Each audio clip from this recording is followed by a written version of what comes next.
Estos hechos acontecieron hace algunos años en las cercanías de Bétera, un pueblo valenciano en el que antiguamente había un manicomio. En él se encontraban personas enfermas de distintos males psíquicos, trastornos en la personalidad, psicosis, paranoias, pero uno de sus pabellones estaba destinado en exclusiva a criminales, ya que los jueces en algunos casos habían decidido que era mejor que dichos criminales entrasen en una institución donde podían tratar sus problemas mentales antes que en la cárcel, donde seguramente lo único que se conseguiría es agravarlos. A unos 15 kilómetros del psiquiátrico vivían los hermanos García.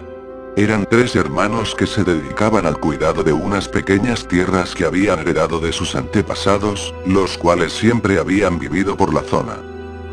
Juan, que así se llamaba el menor de los hermanos, siempre iba acompañado de su fiel perra Laika, que era un pastor alemán precioso que se habían encontrado perdida por una carretera cercana.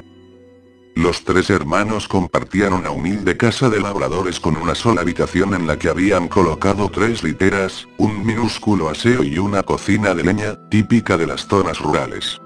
El poco tiempo libre del que disponían, pues como de todos es sabido, a las labores del campo hay que dedicarles muchas horas, lo pasaban en un pequeño comedor en el centro de la vivienda jugando a las cartas o escuchando un viejo transistor que tenían sobre la repisa de la chimenea. Una tarde de otoño, después de haber pasado todo el día en el campo, se dispusieron a volver a casa y cocinar unas patatas con un poco de carne que habían comprado hace unos días en el pueblo. Una vez en casa, mientras Pedro preparaba la cena para Juan y para Román, que era el mayor de los hermanos, escucharon por la radio que Ricardo Ruiz Pérez se había fugado del psiquiátrico de Bétera y que podía andar por los alrededores. Ricardo Ruiz era un peligroso psicópata, al cual encerraron por el asesinato y violación de 5 menores. Tardaron varios meses en descubrir los hechos, pues él solía descuartizar a sus víctimas y echárselas de comer a una jauría de perros que tenía en una finca de Murcia. Los asesinatos de Ricardo fueron muy seguidos por el pueblo español, ya que entre sus víctimas se encontraban 3 hermanas de una misma familia, y esto conmocionó a la opinión pública. Los 3 hermanos se sintieron angustiados por la noticia, ya que ellos, como el resto de españoles, habían seguido las fechorías de Ricardo. Durante la cena el tema de tertulia fue el recuerdo de los asesinatos y la poca seguridad que había en el psiquiátrico, ya que era incomprensible que se hubiese podido escapar un asesino como este. Sobre las 10 de la noche se prepararon todos para ir a dormir. En la habitación Pedro dormía en la litera superior, Román en la del centro y Juan en la de abajo.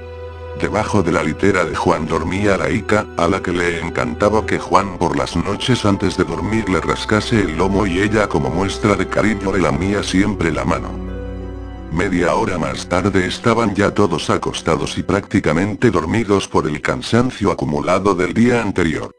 Pasaron las horas y de repente algo sobresaltó a Juan. Había escuchado como el chirriar de la puerta, se mantuvo expectante durante unos segundos y luego introdujo su mano debajo de la cama para acariciar a su fiel amiga. Esta se lo agradeció como de costumbre, con unos lametones en la mano. Esto tranquilizó a Juan, ya que si alguien intentase entrar en la casa, ella sería la primera en darse cuenta, y se volvió a dormir profundamente. Pasaron las horas y por la ventana del cuarto comenzaban a entrar los primeros rayos de luz a la diminuta estancia. Pero más que la luz del sol, lo que despertó a Juan fueron unas pequeñas gotas que caían sobre su rostro. Abrió poco a poco los ojos mientras se llevaba las manos al rostro, donde notaba que caían las gotas y notó que tenían un tacto espeso. Cuando finalmente abrió los ojos, vio que esas gotas procedían del colchón de Román y que ese color rojizo que desprendían solo podía ser sangre. Se levantó de un salto de la cama y miró a su hermano Román. Se quedó paralizado de terror. Estaba amordazado y con una infinidad de cuchilladas en su cuerpo, y sobre él también caían gotas de sangre provenientes del colchón superior, donde un cuchillo atravesaba el cuello de su hermano Pedro. Juan, incrédulo ante la barbarie que estaba presenciando, se arrodilló en el suelo llorando, y allí pudo encontrar a su querida perra Laika con el morro atado y abierta en canal, y entre las patas de esta una nota ensangrentada donde se podía leer los logos: también sabemos lamer.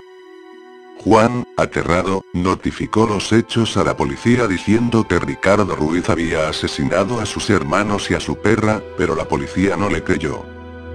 Juan fue acusado del asesinato de sus hermanos en un desdoblamiento de personalidad y encerrado durante 20 años en el psiquiátrico de Bétera, donde pudo averiguar que Ricardo había sido detenido 2 horas después de su fuga en una carretera con dirección a Barcelona.